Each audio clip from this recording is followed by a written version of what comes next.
Olá, pessoal! Bem-vindo a mais uma edição do Podcast. Deputados e vereadores, seguindo as ordens dos respectivos executivos, estão sempre a praticar um dos seus esportes preferidos, legislar contra os trabalhadores do magistério. Alguns colegas defendem que é preciso nos fazer representar nas casas legislativas. Embora tal tese não seja compactuada por este mancebo que vos fala, penso que é interessante tentar compreender esse raciocínio. E por isso, temos aqui ele. São azuis, verdes, negros, eu não sei. São castanhos aqueles olhos que eu amei. Hugo Rincon. Como estão as coisas, Hugo? E aí, Gervásio, comigo tá beleza aqui, tirando essa pandemia aí, né, que continua matando milhares de brasileiros por conta de um governo genocida e irresponsável, mas a gente vai levando, né? Com certeza, Hugo. Começando aqui, você era um dos coordenadores do Sinced, depois se candidatou a diretor de escola.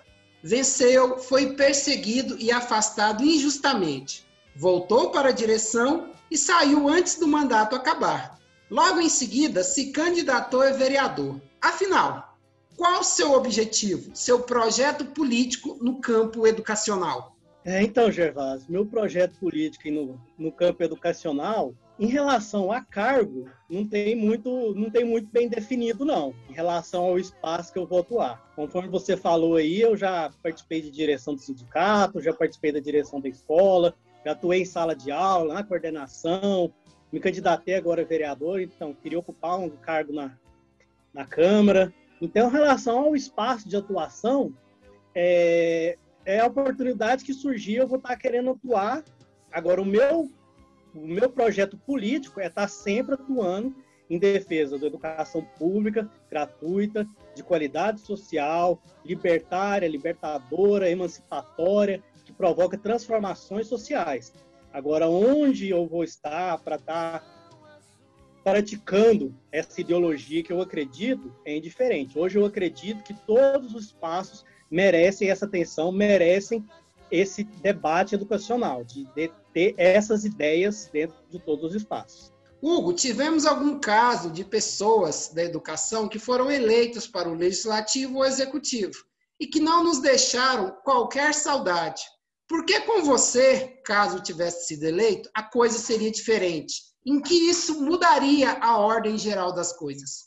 Então, igual você falou aí, né, tem pessoas que foram eleitas e que não deixaram saudade nenhuma, porque votavam contra a classe trabalhadora, votavam contra a população, mas a gente também tem pessoas que estavam lá lutando em favor da educação. A gente teve o Darcy Ribeiro, por exemplo, que era de partido político, ele foi secretário de Educação. O próprio Paulo Freire foi secretário de Educação, tentando fazer mudança, tentando fazer diferença da educação dentro do campo institucional. Então, eu acho que o problema não é o campo institucional, a gente ocupar o campo institucional. O problema são as pessoas. Se tiveram pessoas que foram péssimos exemplos de educadores na política, nós também podemos ter pessoas que serão boas para a educação dentro da política. E foi por isso que eu resolvi me candidatar. Eu acredito, sim, que eu poderia fazer a diferença. Você perguntou, Iá, de como fazer a transformação, a mudança no sistema, o geral do sistema. Claro que eu não poderia fazer uma revolução sozinho, não ia fazer a transformação social sozinho, mas eu acredito que se eu entrando, mais pessoas participando desse processo, mais pessoas não só participando do processo político eleitoral, mas também participando da luta fora da instituição, todos podem contribuir com a transformação das condições sociais que a gente vive hoje, de muita desigualdade, de muita injustiça. Então, eu acho que eu poderia contribuir, poderia incentivar mais pessoas a estar participando, que também poderiam contribuir, e isso levaria mais pessoas a estar participando dos processos políticos, seja institucional, seja não institucional. E isso aí poderia levar à transformação do sistema. Uma sociedade mais justa, igualitária, mais humana. Desde 2010, Hugo, você participa de movimentos da educação em Goiânia e também Aparecida de Goiânia, obtendo certa visibilidade na mídia. A ideia de ser candidato já existia desde o início de sua militância em tais movimentos? Se não, quando isso ocorreu? Olha, essa visibilidade não foi intencional e não foi para eu me candidatar. Na verdade, eu sempre fui tímido, não gostava de subir no carro de som, até para participar das reuniões, eu tinha um pouco de dificuldade. Acabou que, por conta de eu ser perseguido, por conta de eu ser agredido pelas forças repressivas do Estado, eu acabei tendo uma certa visibilidade, e aí as pessoas falavam para mim: ô, Hugo, já que você é um cara de luta, já que você é corajoso, por que você não se candidata? Só que eu não tinha essa ideia na minha cabeça. Eu votava nulo, defendia que a gente deveria boicotar as eleições, que para mim essa história de votar no menos pior era só para legitimar a ordem vigente. Mas aí, o que mudou? Em 2018 eu percebi que as forças reacionárias, o conservadorismo, começou a ocupar muito espaço nas câmaras e já não tinha mais o menos pior. Era o ruim contra o obscuro, o fascismo, o absurdo. Então, a partir daí que eu comecei a pensar efetivamente em me candidatar. Então, em 2018 eu resolvi votar e em 2018 eu já comecei a pensar nessa história de me candidatar. Antes, 2015 ou antes, que era quando eu fui agredido, quando tive visibilidade. Então, não é uma coisa que tem muito atrelada, não. A questão da visibilidade com candidatar. Foi mais a questão da minha posição ideológica mesmo, de resolver participar desse espaço institucional da política. Sua candidatura a vereador, Hugo, foi para a Rede Sustentabilidade, um partido que, ideologicamente falando, é bem heterogêneo. Você se considera alguém de direita, de esquerda, enfim, qual filosofia política, que visão de mundo você professa?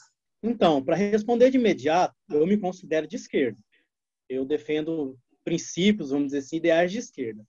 Eu resolvi ir para a rede, apesar que eu não concordo muito com essa história de que a rede é muito heterogênea. Não é o partido rede que é muito heterogêneo. Todo partido tem pessoas que transitam muito entre uma ideologia ou outra. E assim, a rede, o programa da rede, ela é de centro-esquerda. Por mais que tenha cometido um erro histórico para mim, que foi ter apoiado o Aécio na eleição, e teve até algumas brigas dentro da rede por conta disso, porque é um candidato de direita ou de centro-direita, o programa da rede é de centro-esquerda. E aí eu já me aproximei ideologicamente do partido por eu ser de esquerda. Mas o que me levou a entrar, além disso, foi uma questão pragmática. Eu conheci o presidente regional da rede, que já tinha trabalhado com ele, então achei que poderia facilitar na minha campanha, facilitar em alguns acesso a alguns materiais, a transitar melhor dentro do partido. Só que aí, encerrando as eleições, inclusive, eu até me saí da rede e entrei para o PSOL, porque é o partido que eu me aproximo mais. Então, eu conheci mais pessoas do PSOL, me aprofundei sobre o partido, e por eu ser de esquerda e considerar o PSOL e o programa do PSOL ser mais à esquerda, eu saí da rede e entrei no PSOL, mas considero os dois partidos mais o campo da esquerda. Campo progressista, vamos dizer assim. Quanto tempo você está afiliado ao PSOL? O pessoal deve ter menos de um mês, acho que foi, nós estamos em maio, deve ter sido em abril. E para finalizar, você falou sobre a questão da campanha eleitoral, você teve 1.061 votos para a eleição de vereador de Goiânia no ano passado, correto? Sim. Você ficou satisfeito com essa votação? E o que faltou para você ter uma votação maior e, de repente, até uma vitória nas eleições? Essa questão do satisfeito é complicado, porque, assim, eu, de primeiro momento, não fiquei muito satisfeito, porque quando a gente entra para disputar para ganhar, para ir até as últimas. Mas aí, depois, tendo feedback das pessoas, elas conversando comigo, falaram que, e aí eu concordo, né? Por ser minha primeira eleição, por ser num partido pequeno, né, que era a rede, por muitas pessoas, às vezes, até me conhecerem, mas não sabiam que eu ia ser candidato, não terem votado em mim, foi uma votação expressiva, porque teve candidato que foi eleito com 1.700 votos. Então, assim, depois de ter o feedback do pessoal, eu fiquei bastante satisfeito. Agora, o que falta para efetivamente ganhar a eleição, para melhorar esses números? Em primeiro lugar, eu acho que a pandemia prejudicou bastante, porque, conforme eu falei, muita gente nem sabia que eu estava sendo candidato, e com as escolas e CMEs fechados, que são as principais pessoas que iriam conhecer minhas propostas e poderiam votar em mim, ficou difícil de eu fazer campanha. Então, eu acho que com as escolas e CMEs abertos, eu já poderia ter bem mais votos. E, em segundo lugar, eu acho que ainda falta um pouco para o pessoal da educação ver essa necessidade de ter pessoas da própria educação lutando pela classe lá. Claro que, igual você falou, tem exemplos negativos, as pessoas têm marcas, as pessoas têm rusgas de gente que entrou lá e não fez nada pela educação. Quando a gente fala que vai candidatar, o pessoal sempre acha que a gente vai ser só mais um, que a gente não vai fazer nada pela educação. Então, tem essas cicatrizes. Então, isso aí também faz diferença. Mas eu acho que se a gente fizer um trabalho de conscientização de que a gente tem que ocupar os espaços institucionais também, que todo lugar é espaço de luta, que a gente pode insistir também por essa via, as pessoas podem começar a ter uma melhor consciência política e a votar na própria classe, não só por ser da classe, mas por aqueles que podem defender a categoria e a população de maneira geral dos interesses relacionados à educação.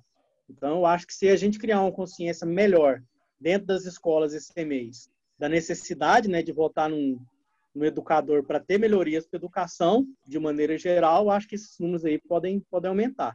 Agora, se eu vou ser candidato ou não, se eu vou insistir nessa via, muita gente acha que eu deveria insistir, eu ainda posso estar até me prejudicando e não estar tentando fazer isso desde já, mas eu não sei ainda se eu vou continuar. Algumas pessoas falam que eu já deveria estar atuando, né? Mas eu continuo atuando dentro do meu espaço, dentro do meu campo. Não estou fazendo campanha já desde a última eleição, não. Igual muitos já fazem. É porque é proibido dentro do jogo eleitoral, né, Hugo?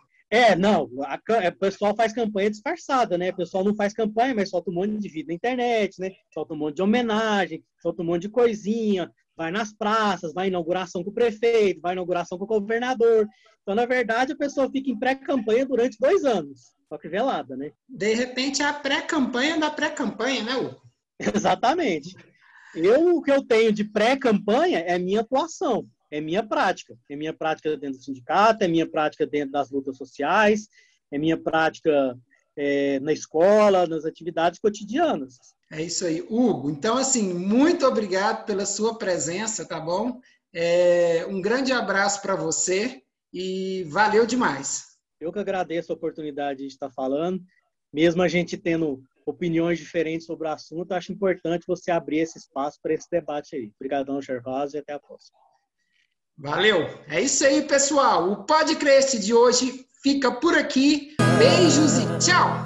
Aqueles olhos verdes me trouxeram pra cá, mas aquela criança vai me libertar.